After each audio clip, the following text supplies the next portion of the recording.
Welcome back to How to Monetize on YouTube in 45 Days.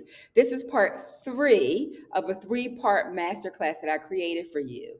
And hello, bold, brave, and brilliant YouTubers. My name is Angela Durant. My friends call me Ange. And in February of 2024, I started taking the obesity medication called Zepbound. That's why the channel is called Zepbound with Ange. And I decided and dedicated myself to come onto YouTube to document my journey and hopefully connect with a community of like minded people who were on their own journeys or who would encourage and hold me accountable. So I started making videos, and after about 45 days of creating content, YouTube monetized my channel. To my surprise and delight, YouTube monetized my channel, which was actually great because in the beginning, I had to pay for my medication out of pocket. So as I got closer and closer to monetization, I was thinking, okay, well, maybe making videos will help me pay the out of pocket expense for this very expensive medication. And then it turned into a whole nother thing, a community of wonderful people, and being able to help others, and also have others share their experience with me too. This video isn't for everybody, right? So for those of you who follow me for Zepbound with Ange, this is different. Okay, so this might not be for you, but this is for those who want to share their story. And I hope so many of you want to share your story because your stories are so inspiring. Your stories, some of you have shared your stories with me, and I feel like the world needs to hear your story. But it's for those who want to share their story, for those who want to inspire people, who want to have an impact on the lives of other people, and who want to potentially create additional income for yourself, for your family on YouTube. So that's who it's for. All the other videos, aside from these three, are laser focused on the Zepbound journey, but this is a little bit different. And this is a part of my journey too, right? Because once I started making videos, this is something that happened. So when I shared with you what happened last week, people were raising their hands like, show me, show me, show me. So I'm going to share with you how I did it. And again, if you want to, if you're just landing here, you may want to pause this one and go back to video 1 and 2 because they can be watched independently, but there's some really great fundamental foundational things in 1 and 2. Okay. Okay. So many of you told me that you wanted to consider. Some of you said I already have a channel. I've had a channel for a couple of years, but I'm not making any ad revenue. So I want to learn how to do that. And other people said I don't have a channel yet, but I've always wanted to do it. So this is something for you as well. And some of you are a little chicken. You're like, I want to do it, but I'm scared. And I get it. I get it. I get nervous, a little bit nervous every time I do it 1, 2. But it's once I see the comments, I see the impact that I can have in the lives of other people, it makes the nervousness all worth it. Okay. So if this interests you, please take a moment and subscribe to our channel. Our channel is growing. We're excited about that. The more people that subscribe and ring that notification bell so you know you'll be one of the first to be notified when I update a new video. YouTube will push the information out. They'll recommend it to other people. So it really helps a lot if you do that. So take a moment and go ahead and subscribe and ring the notification bell. Okay, and again, you can go back to video 1. You'll be able to tell when you're looking at my channel which ones they are. They all say monetize in 45 days, and they look different than the other videos that are on my site. In part 1, I shared the secret sauce, right? How to help you grow your audience and monetize your channel. And that was done from a brand strategy perspective. I am a brand strategist, consultant. I work with amazing women in helping them build their brands from the inside out so they show up really powerfully both in business and in life. So that's what I do. That is my profession, right? I'm an entrepreneur, and I do that branding work. And so when I was looking at YouTube, I naturally went to designing and growing and building my YouTube channel from a brand strategy perspective, right? So I do want to say here, I do want to say that there is no right way, wrong way, really. You're going to find that there are many different methods, right? Many different approaches to growing your channel. I saw somebody said they monetized their channel in 15 days, right? I didn't monetize in 15 days. It took me 45 days to do that. But everybody's approach may be different. This approach is very unique in that it is from a brand strategist who is looking at building a YouTube channel through the lens of strategy, right? So, and I think it's fun. I geek out over it, but I hope you can take some really good nuggets away to build your own channel. Okay, I always like to say that. There's one formula, but there's many methods, right? So you can build it in a number of different ways, and you might even take what I've done and tweak it a little bit to work better for you. So I just wanted to say that. All right, so in episode 1 of this masterclass, there it's going to help you build a strong foundation through the perspective of brand strategy, and there is also a quiz, and I will link the quiz link here too, so you have it here. But that quiz is going to help you get the clarity that you may need to build that strong foundation. So don't skip over that and take it all the way through so you can get the results. And in episode 1, I even show you how to go deeper in the quiz to get all of the results out of it. So just take a look at that when you have a chance. In part 2, we talked about aesthetics, right? We talked about, we talked about audience. And in the audience, we talked about the amazing people that you're called to serve, right?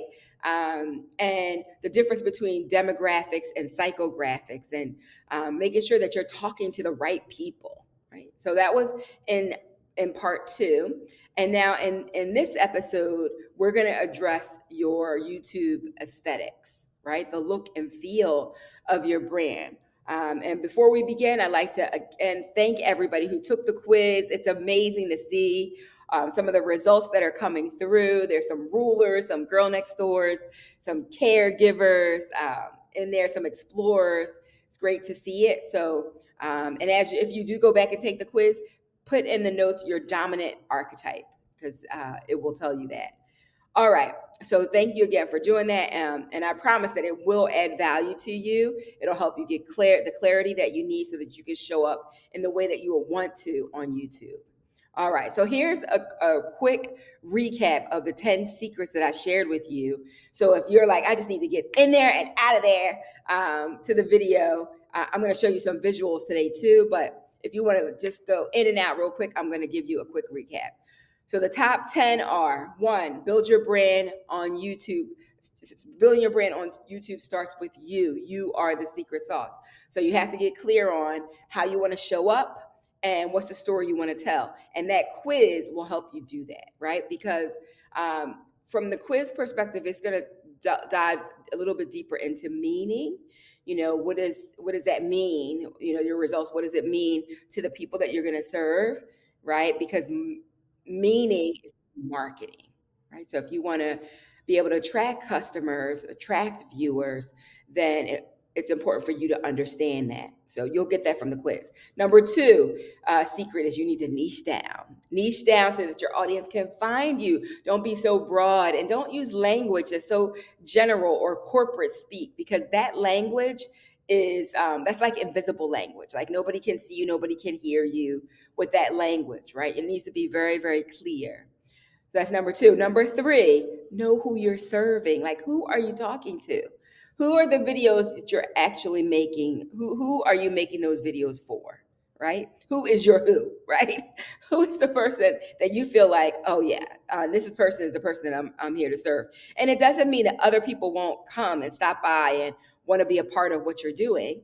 Of course they will. Like on this channel, and the topic that I talk about is around weight loss, medication, obesity. It's universal, but I tend to attract more women, right? So 82% of my audience are female, right? And then the other ones are some brilliant guys, right? They're super smart guys and they know where to go. I'm just kidding. But we have guys too, and we love having them here. But understand who you're talking to, understand who your brand will attract. Okay. So then the next one, number 4, is create consistent content, right? We're going to talk more about that today. Let your content breathe is number 5. We're going to talk about that today. Pay attention to your aesthetics. We're going to deep dive on aesthetics today and your copy. Make use of tags, create content for a broad audience within a niche. You're like, but and you said niche down, niche down. Yes, but I want you to create a broad audience within that niche, and we're going to talk about that today. And then the ninth thing was we want you to invite your audience to come along, to be a part of a community, right? I feel like we are a community here of just amazing people, very kind and compassionate people, which is great because we need that. People who are gone on this obesity journey of weight loss, we need kind and compassionate people. So that's the community that we created here. What kind of community do you want to create for yourself and your tribe, right? And then number 10 is leveraging the power of storytelling. We're going to talk more about that as well because I have a free something free coming up that I want to share with you. All right, so let me share with you I just want you to look at some images. So I'm going to put on the screen here. Hopefully everybody can see that. I'm going to make myself a little smaller here so you can see the full screen. And let me just make myself disappear for a second. Okay, so here you're actually looking at my website. And I want you to take a note of a few things when we're talking about aesthetics, right? The look and feel. When people think of branding, this is the first thing that they think of, although we never start here. We always start from the inside out. And that's why we started in the Masterclass 1, where we started. We started on the secret sauce, which is you. Right? We started talking about you because we build brands from the inside out. Like, what are your values? What is your mission? What are you trying to achieve? Right? How do you want to show up? What story do you want to tell in the world? Right? So that's where we start. Right? And then we talked about your audience, who you wanted to serve in Masterclass 2. Now, only now do we move on to the aesthetics piece, right? The look and feel of the brand, the look and feel of your YouTube channel. Okay, so first let's look at the banner, right? There's a banner here, and the banner says Zepbound Journey with Ange. It's very clear what we're doing here. It's not ambiguous, right? We're talking about Ange's journey on Zepbound, right? Try to make it super, super clear. That's the name of the channel. Easy for people to find. Now, it could be other names too. It doesn't have to be that. But going in, that's what I thought about. There are other channels out there that have a ton of followers. They're doing absolutely wonderful. But their name doesn't coincide with what it is their channel does. But they've been doing it so long that people know. And they know their name, right? They have built their own personal brand so people know how to find them. Okay, so that's the first thing I wanted to point out to you. As of the recording of this video, I have 1,460 subscribers and growing. Thank you very much. In order for you to monetize, you need 1,000 subscribers and you need 4,000 viewing hours, right? 4,000 viewing hours and 1,000 subscribers. Now that may change, but as of April of 2024, that's what is required from you for YouTube to monetize you. All right, so then let's go to the next section, which are the latest videos that I posted, right? So you see weight loss, 9-week results with Zepbound, right? And then you see the 2 monetized videos, which this is the third one to those 2. And then you see another weight loss one, okay? When you come to my channel, there's some consistency you're going to see, and I want you to do the same thing with your channels. Number 1, you're going to see my brand colors, right? You're going to see that moss green everywhere you go. You're going to see it. You're going to see on most of them, aside from these special ones, you're going to see Zepbound, because that's what I talk about, Zepbound. I do not want to confuse my audience. I want them to know what they're going to find here. We're talking about weight loss, so it's very clear. Oh, weight loss, okay? Now, the weekly updates that I do, that I've been doing, the weekly updates, all kind of have the same look for the thumbnail, right? They have like a lighter purple color. So when we look at all of those together, you'll see, oh yeah. And eventually my viewers will be able to just easily go comb through and say, okay, let me look at that one. That was a weight loss. Let me see that one. That was a weight loss. Okay. I did that on purpose. Uh, I also labeled the episode on purpose so that it would be easy to follow and find. Now, not everybody does that. You don't have to do that, but I did that for myself. So if I was referring somebody to a certain episode, I would know which episode it was for them to look for. Okay. The other thing I want you to notice is that there's not a ton of copy. Typically, three lines is max, right? So weight loss is a line, 9-week results is a line, and Zepbound is a line, right? Don't worry about the episode. But though typically it's just 3 lines, 3 sentences, boom, boom, boom. No more than that, because more than that it can get crowded and too much, right? Again, the monetized ones are different, but just so you can get a feel for it. Even the monetized ones, I'm talking about YouTube because of that red, the red icon there. It's YouTube, okay? But I want you to think about that, and then think about what you want to name, what you want to put in the description, so that people can find you. Okay, I'm going to go to the next one. Okay, so this is another screenshot of the most popular videos, right? My most popular videos are the weight loss result ones. People want to see, when I lost weight, how much I lost, and all that good stuff, because this is the journey, right? So those are the most popular, but you see they're consistent. They look very similar. I'm using that same light purple background, but if you're looking at it as a whole, it's very cohesive. You see the moss green throughout, Zepbound throughout, right? There are images of me throughout. I did have a challenge with one of the images with the green dress. If you notice, and I guess this one too, they're kind of small. I like the pictures to be a little bit bigger, right? And let me tell you why. When you're looking at this screen, you're looking at 2 weight loss weeks, right? One is the 9-week, one is the 8-week. The 9-week has my face on it, right? It has a picture of my face. And then the 8-week has the green dress, right? That's the famous green dress I'm trying to get into. I hesitated in putting that green dress one on there only because when you reduce the size of the thumbnail, people are looking at you on their phones. It's teeny tiny, right? You want people to be able to read it and see it, right? So I reduced them here. If you look at the bottom of the screen here, you see the thumbnails are small. And if the font is big and bold, people should still be able to see it even when it's, reduced in size. And so I went back and forth. I decided to go ahead and do it, but this picture, you can't see my face when you reduce it. You can't. My head looks like it's the size of an ant, right? So that's something you just want to be consciously aware of, okay? Let's go to the next page. Okay, so this is Constance Howard's executive coaching page, right? Constance Howard, I spoke about her a little bit in one of the other videos.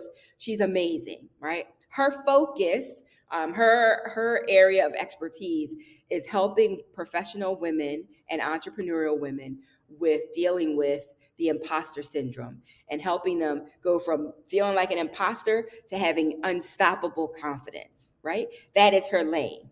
Okay. Now, I share that with you because if we go to the next video screen here, as I was learning from YouTube and how it was responding for my new page, I started sharing with my clients, hey, I'm doing this. Hey, I'm auditing your site. Let me take a look at it and help you out. So with hers, I looked at hers and I had never gone in to really look at all of them. And this is just a screenshot of 8 videos, right? But in these videos, so she has her welcome video, was fine. But then she has focus and build your confidence. That one is about confidence. Then she talks about the inner circle. Then I want versus I will, daring greatly, help, my life needs a change, cheerleaders, your AM routine. And I was like, but where is the imposter syndrome? I don't see imposter syndrome anywhere. And then we did our research and we didn't find a lot of channels that just specifically talked about the imposter syndrome and building confidence. And I was like, you should be the authority on YouTube around the imposter syndrome and building authority. And if what you're talking about has nothing to do with the imposter syndrome, I don't want to see it, right? Because that's what we're talking about on your website, on your YouTube channel, right? So she's like, okay, and you can see her views were like 47, 22. This one, the intro one was 107, 170. but 22, 9, 11. She didn't have a ton of views, and she had a lot less subscribers, but she just didn't start. It's a new channel, right? But if you go back here, this is after she made the changes, right? So you see this one, Beat Imposter Syndrome, right? So that has like 151 views. And then she has this imposter syndrome, crazy behaviors killing you, right? And that one got 600 views and fast, right? And so now she's making more and more that are consistent with her brand and what she stands for, so that she can grow her channel. Now, she might not get a ton of views on every single one, but over time, they're starting to build and new subscribers are starting to trickle in. Okay. Now, there's some things I want you to pay attention to. Her thumbnails. So she and I are going to work together on her thumbnails too, to make them pop even more. So when people are scrolling, they see them. Okay. Let me go here. Okay. So you see this thumbnail. This is the one that got 606 views so far in the first month, right? Imposter syndrome is very clear. You can see that. Then she has crazy behaviors killing you. And then she has build your confidence in tiny letters down here. Nobody can see that. Nobody can see that. So she stopped doing that on the ones following that. She took that off because you can't see it, right? Remember what I said?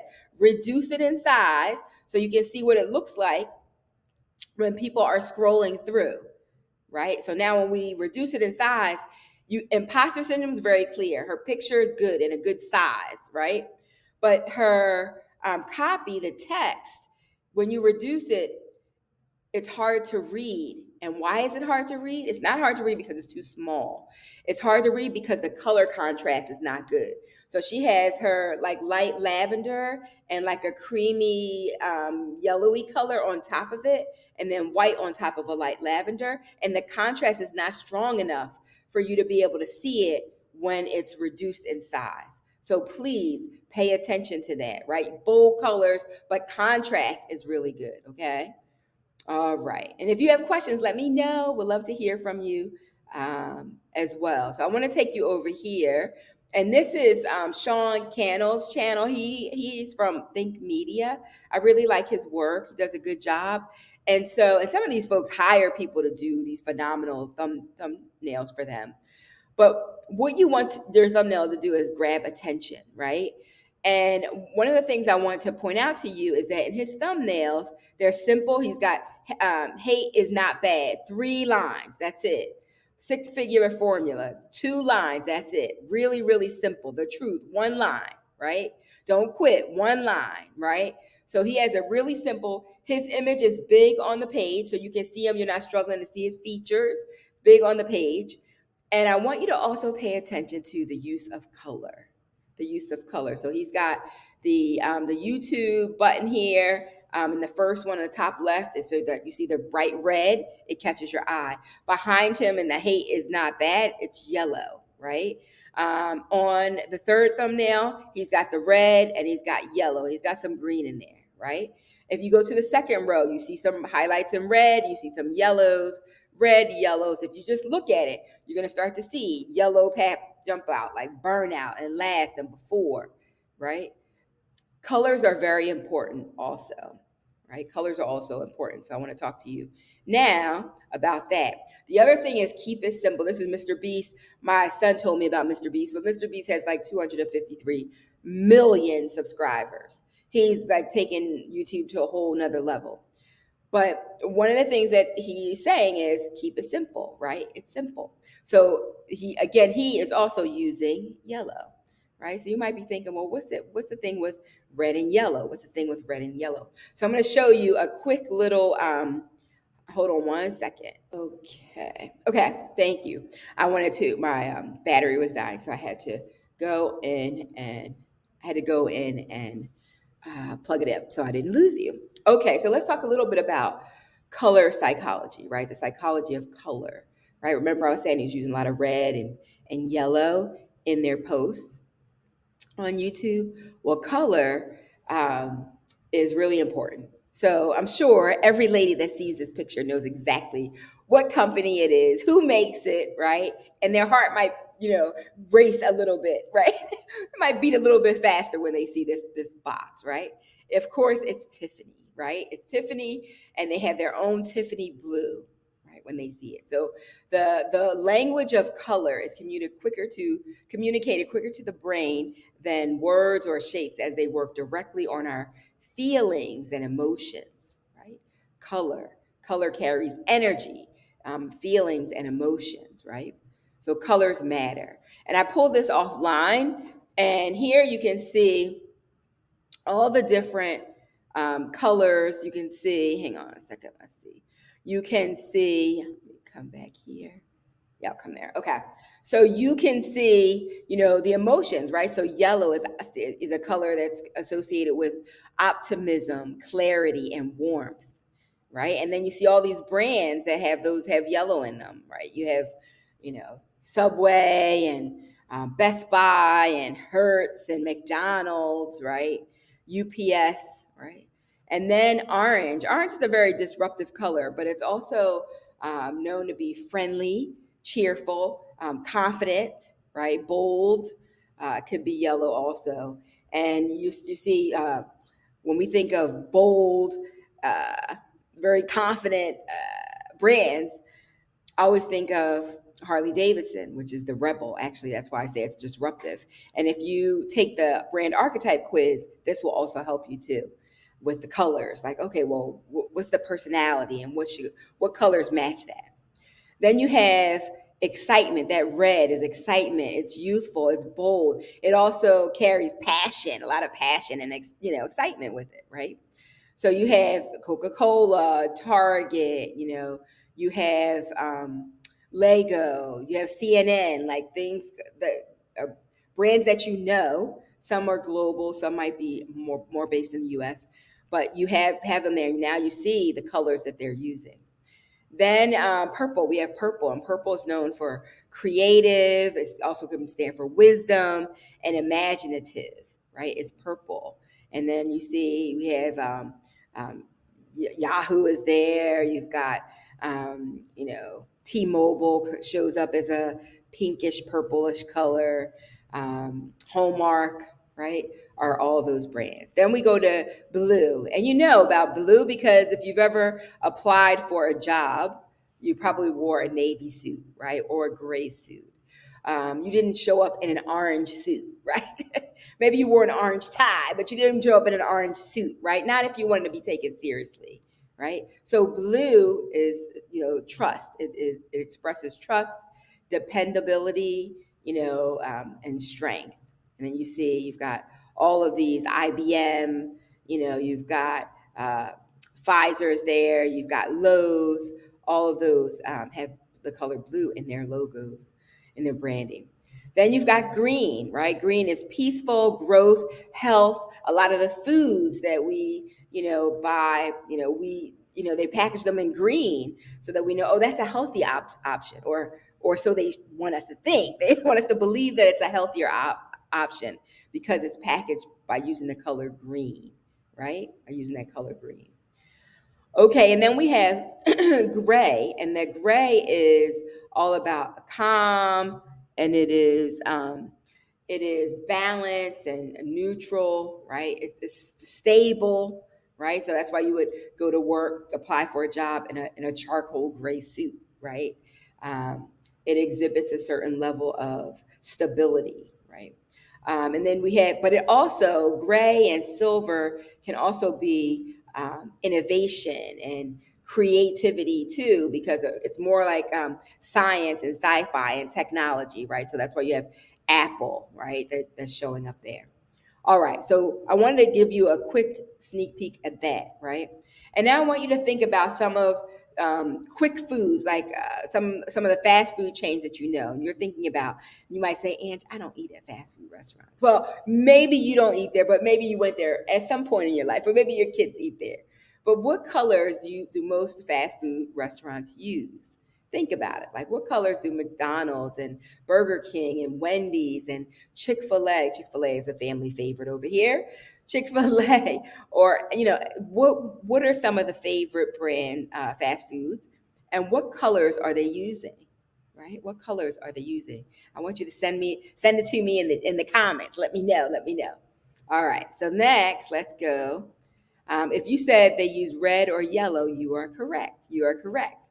And red and yellow are trigger colors. They make you hungry and want to buy. They are trigger colors. They trigger the brain. They can stop you in your tracks, right? So they're used a lot. So you saw back here. Let me take you back to let me take you back to this channel, to Sean's channel, and you see he's using elements of yellow and red throughout. It grabs our attention, right? It grabs our attention. So let's go back. Uh-huh. Okay, so I told you that red and yellow are trigger colors, right? Now, take a look at this. Let me remove my picture so I'm not in the way.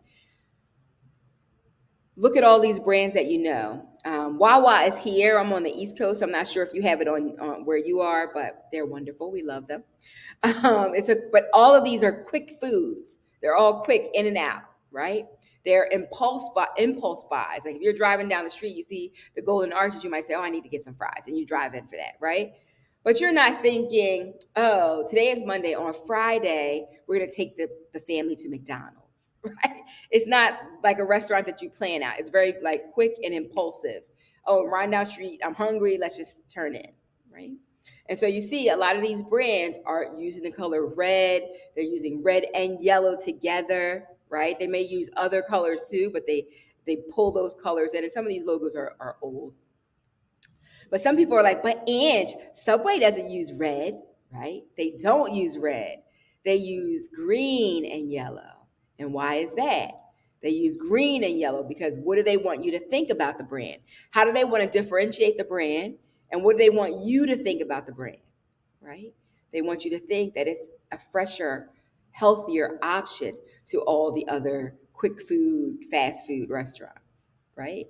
Even their tagline says, eat fresh, right? So color is really important when you're choosing it for your thumbnails, okay? There should be meaning put behind why you're choosing what you're choosing, okay? So I wanted to share that with you. I hope you enjoyed that. I hope that was good. And now I want to take you behind the curtain and share with you a snapshot of my numbers, right? Of what it looks like. So if you go into YouTube Studio, it'll bring you behind the scenes and you can see your analytics. And there's so many things back here that's fun to look at.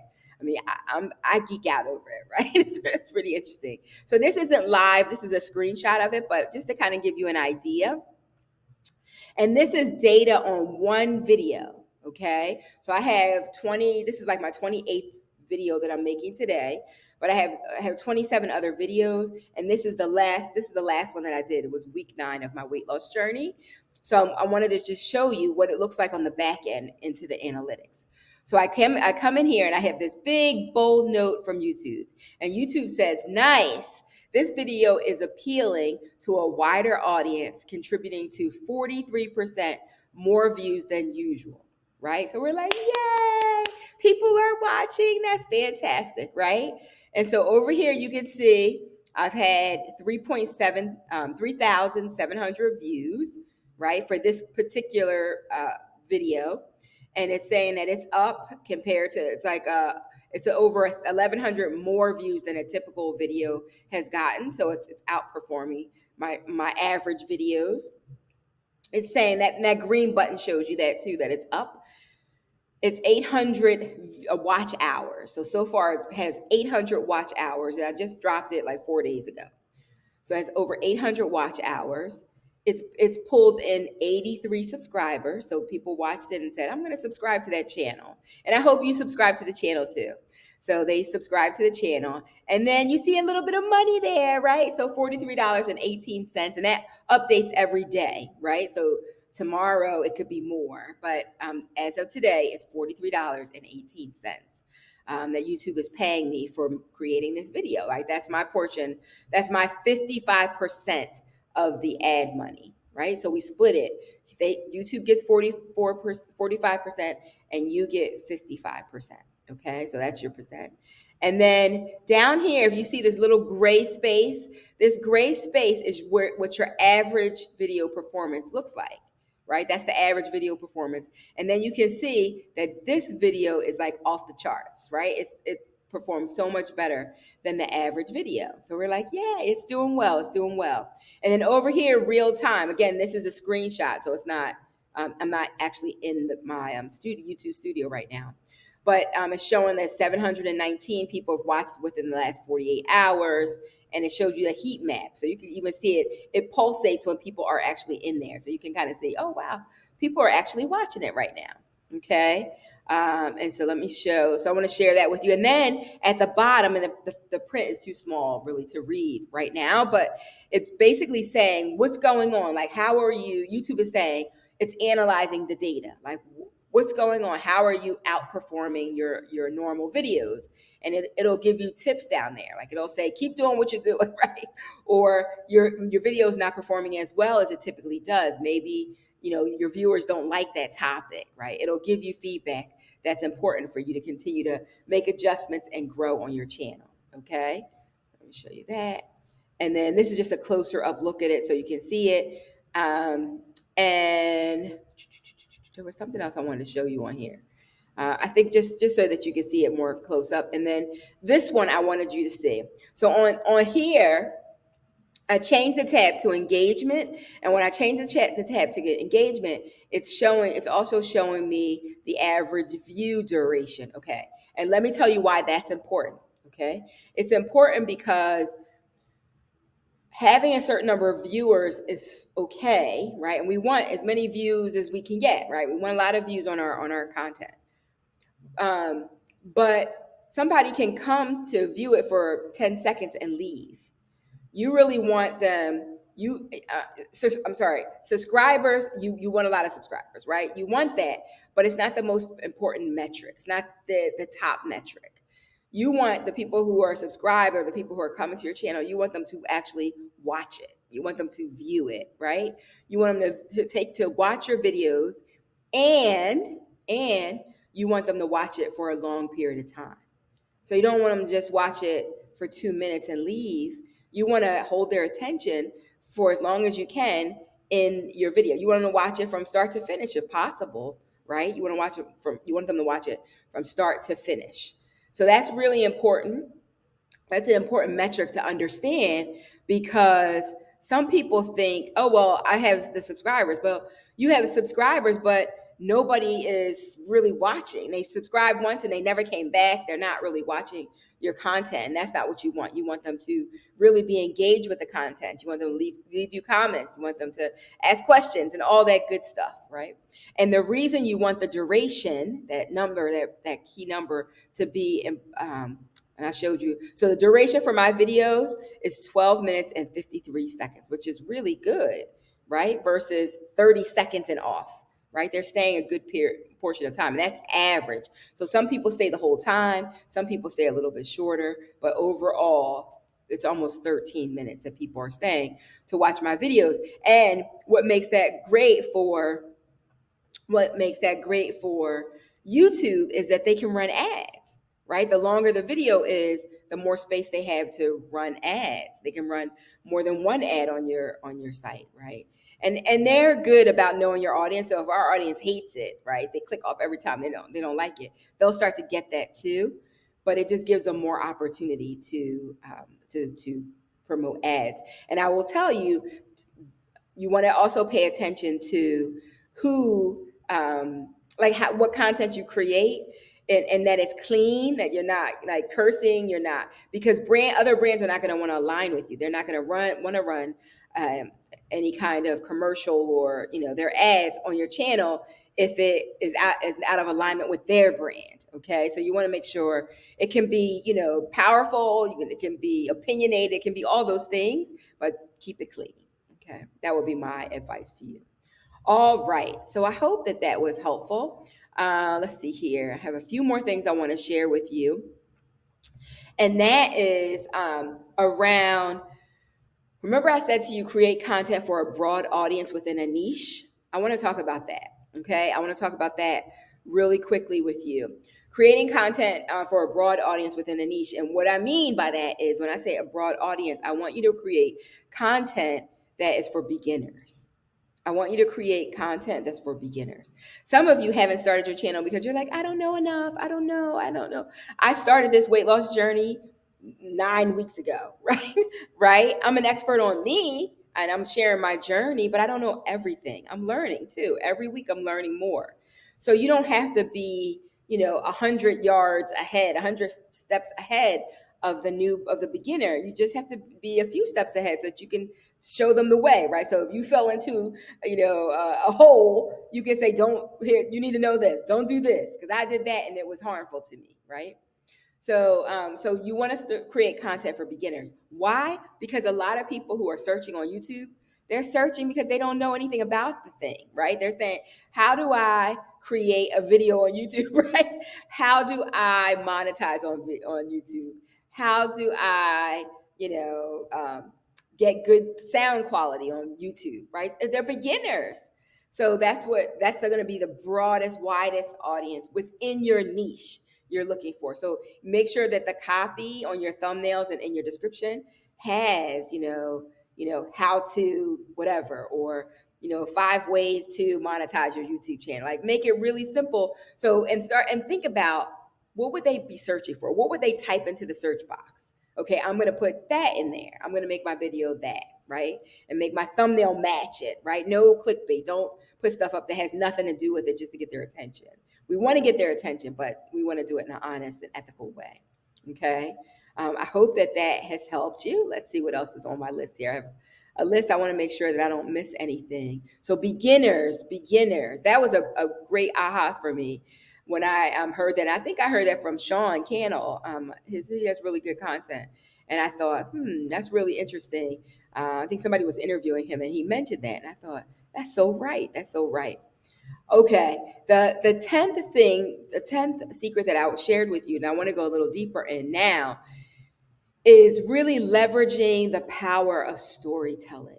You will hear all of the gurus talking about storytelling, from Tony Robbins to Brendan Burchard to Alex Hormozy to Lisa Nichols. Like, they will all talk about the power of storytelling, and storytelling is huge. It is really a game changer, and a lot of people sleep on it. But and it'll help you increase your view duration, right? Because you're telling a story. So I want to make sure that you are incorporating that. And I'll say that this is an oral tradition, right? It's timeless. Storytelling has been passed down from generation to generation, and that our human brain is wired for stories, right? Because stories keep us safe. They help us make, decisions, and they help us make sense of the world, right?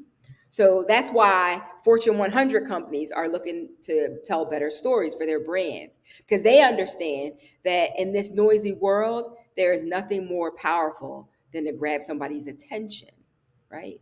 The attention of customers, and to be able to use storytelling to influence their teams, right? To build culture, right? Stories add value to what you do. And I believe that in order to gain the results that we want, such as more influence in your business or on YouTube, more revenue for your companies and for your income for your families, and more impact in the lives of other people that we're here to serve, we really need to understand what the real barriers are, right? What are the barriers? And what I'll say is, so what is it that gets in the way of us reaching a broader audience? Like, what is that? Some might think it's their competitors. Oh, they don't come to my channel because they're at this other person's channel. No, I watch a lot of people's channels, right? And I watch yours too if it was of interest to me. And although that, competitors are a factor, the real challenge is not that. The real challenge is attention. Right. Today, we live in a world that has an abundance of information. There's information everywhere, but capturing and keeping someone's attention has become more difficult than ever before.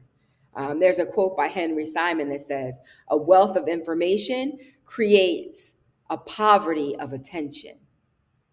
He said that attention is the new currency. I'm going to repeat that because it's such a good quote. Henry Simon says, a wealth of information creates a poverty of attention. He said that attention is the new currency. You see, stories have the power to cut through the noise, to capture attention, the attention of your audience, right? The human brain is wired for stories, right? We look at things and we start making up stories, right? Stories have the power to make emotional connections with humans. You have other people leaning in when you tell them stories. Humans bypass, they buy based on emotion, and they back up those decisions with logic. And you probably heard that before. There was a Harvard study done by a professor there who said that he said that 95% of our purchasing decision making takes place in the subconscious mind. That it's based on our emotions, not necessarily logic. Now, my husband will say that's not true. Like, I'm very logical. I go through all the steps. He does, but that's only as his backup, because when those coupons come in the mail from Macy's, he just is like, I got to go get another shirt. I need a new shirt for work, right? I'm like, okay, right? So that's how we are, and getting good at telling stories will make it easier for you to sell your stories, your ideas, right? To sell your products, to sell your services, and it'll help to differentiate you. The other great and powerful thing about storytelling is storytelling makes you memorable, right? It makes you unforgettable. People can easily forget stats that you give them, but it's hard for them to forget a story that was well told. So keep that in mind, keep that in mind. And you can wrap up statistics in a story, right? People will remember your stats if you wrap it up in a story. Stories have the power to keep you stuck, or they have the power to propel you forward. So for me, in 2019, after working in corporate America for almost 30 years, and I felt like I was just dying there. Like, I felt like the world had more for me. I felt like I was meant for more. I felt like I was there for a time, and I was supposed to be there to learn all the things that I learned.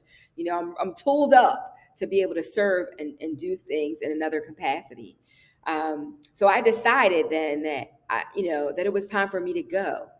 The problem was I didn't have any money saved, right? And they said you need to have 6 months, you need to have a year saved up, right? And our son Duke was in private school. He still is, right? And we need 2 incomes to sustain our lifestyle.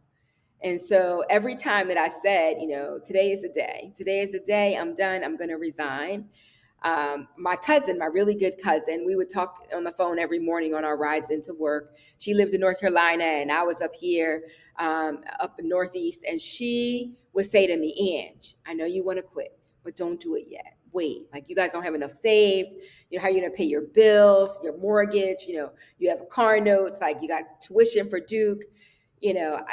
I think you should just wait. Like, don't do anything impulsively, just wait. And she would talk me off the ledge. And about a month or 2 later, I was back up on that ledge again. Like, I think today's the day. I need to resign. I need to give notice, right? And she would always talk me down. And then one day, we're having the same conversation. I'm like, I feel like I'm dying inside. I felt like there's more, something's waiting for me out there. Something is calling me. There is a pull on my heart to serve people in a different way. And she said, but Ange, what if, right? What if it fails? And I said to her, Danielle, we always focus on what we have to lose, right? We focus on, what if we can't pay our bill? What if we don't find another job? What if we don't get enough clients to replace our income, right? I had already had some clients, so I knew I had proof of concept. I knew I could help people. I knew I could serve in a mighty way. But because I was doing a job full time and trying to run a business, I just didn't have enough hours in the day to do everything that I wanted to do. And so, so I said to my cousin, I said, what if, I said, we're always like white knuckling and holding on so tightly to what we have for fear that we're going to lose it or we can never be able to replace it. But what if what's out there is way better? What if what's waiting for you is wonderful? What if your future is way better than your current situation? Is what I said to her. I said, because we're always focusing on what we have to lose. It's rare that we focus on what it is we have to gain. And what if every single day, every single week, every single month that I stay here, I'm losing money? What if I could be making so much more money doing what I'm called to do out there? But for fear, I'm holding on to crumbs right here. And in that moment, my cousin said, I never really thought about it like that. I never thought about it. And I was like, and I'm a woman of faith, and the Bible says that our future will be greater, will be brighter, will be wonderful, more great than our past, right? And so I stepped out on faith, believing that it was so strongly that there was something else out there. And within the first 32 days, we generated like $46,000 in the business. And I was like, oh my gosh, this could work. This could work, right? I never did that in corporate America. Even with bonuses, I never made that in a month, right? And then we were able to collapse that into within, it was less than a week, it was like 6 days, we made $61.5 thousand in 6 days. And I mean, and some of the jobs that I had, that was like the whole salary for the whole year, right? So stories, we're talking about the stories. What were there are stories that will keep you stuck and playing small. And for a long time, even though my heart something was pulling me forward into something else, the story that I was playing in my head was, what if you fail? What if you can't do it? What if it's scary out there? Well, it might be scary out there. But there's a quote by Joseph Campbell that says something like, the cave you fear holds the treasure that you desire, right? Something like that. I'm paraphrasing, right? And there's fear out there. It's fear of the unknown is out there, right? But those stories can keep you stuck and playing small, right? They can limit what you believe about yourself. So now we're talking about a new story, right? But what's ahead of you? If you tell yourself a story that what's ahead of you is better than what's behind you, right? And you ask yourself, what could you be missing out on? Right? That's a different kind of story. So you have to decide what kind of stories you want to tell. But stories are very powerful. Stories are very memorable for your audience. So you want to share stories.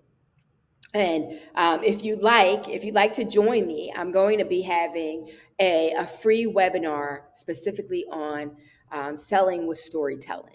I'm creating it now. It's called Selling with Storytelling. I will be posting it for you. This isn't what normal content that we have here, but I will, if you're interested in it, just put free webinar in the comments. Put free webinar in the comments and I will email you. Put free webinar in the comments and I will email you if you're interested in attending the Selling with Storytelling. Because even if you're not selling goods or services, you may be selling your ideas, right? Your strategies, your methodologies, right? And it's just so powerful. We use it in our business. We bring people in for private retreats. We've helped people with TEDx talks, all incorporating the power of story. Okay. So in closing, I'm going to wrap this up. In closing, one, I want you to pay attention to your aesthetics, the look and feel of your YouTube channel and those thumbnails. Okay. I want you to really pay attention to those because they tell a story too. The colors you use tell a story. They evoke emotions. They stop the scroll. People are like, whoa, wait a minute. What are they doing over there? Right. Know that colors matter, right? That colors carry energy, right? That they can trigger the brain, right? Know that. Number three, they both tell a story about your brand, right? The colors tell a story. The images tell a story, right? The look and feel. Number four, create content for beginners. Create content for beginners, and you'll have a wide audience within a niche. And I didn't mention allowing your content to breathe. I told you I would tell you about that. So when I create content, if it takes off, I don't create another piece of content right behind it because I think that if you create one right behind it, it will cannibalize the one that's doing well. Let it do well. Give it some breath. So give it some space to breathe. Wait a day or two until it levels off, and then post the next piece of content. That's what I mean by letting your content breathe. If it's doing great, let more people come and see it. Sometimes people are going to want to watch it twice. Let it just skyrocket, that one piece of content. Let it breathe, and then post the next piece of content. And some of you are so funny. You're like, and it's been 4 days. Where's the next piece of content? I'm coming. All right, so let it breathe. And then the next one, so that was 5. Number 6, watch your analytics. Get to know what your analytics say so that you can course correct. If it's saying, hey, your audience this doesn't appeal to them, then you can make changes, right? And sometimes you might put out content that might not appeal to the mass audience, like this content I'm doing right now. But I know that there are people within this channel you've had an amazing journey. You will inspire so many people, and the world really needs to hear your story. And you've raised your hand and said you're willing to share it on YouTube. So that's why I created this content specifically for you. And then the last thing, learn how to tell stories. Stories that give you influence, impact, and create income for you. And we're going to do a free webinar. So if you're interested, put that in the chat so that I'll know, I can identify you when I'm looking through the comments, free webinar, and I can make sure that you're included in that. All right, so that's how you're able to grow your audience to 1,000 subscribers and 4,000 watch hours to monetize on YouTube. This is the end of the 3-part masterclass. If you haven't seen part 1 and 2, go check it out. They're juicy. You're going to want to see them. Go check them out. I hope this content has served you. Please subscribe. Hit the subscribe button if you like it. Hit the subscribe button and the reminder bell so that you can get notified when I post content. I typically do it at least once a week, but there are times like this, I'm creating some other content that I want to get out to you, and I don't want you to have to wait for it. So you'll be the first to be notified if you hit that bell.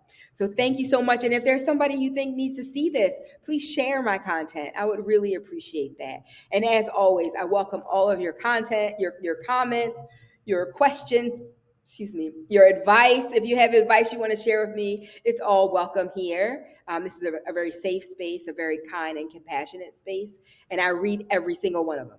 It's getting harder because more and more of you are commenting and sending them, but I love it. It makes me smile. So thank you so much for that. And thank you for watching. I want you to go out there, be bold. It takes boldness to create a YouTube channel of your own. I want you to be brave, be courageous, because the people who are out there need to hear you. They need to hear you. Let that be stronger than your fear of going onto YouTube. And I want you to be brilliant and really show up and shine. Rise and shine online, because you're going to be a leader. You're going to be leading your own community. And people need it, and people are looking for leaders. So thank you so much for tuning in. Love you guys. Take care. I'll see you the next time. Bye for now.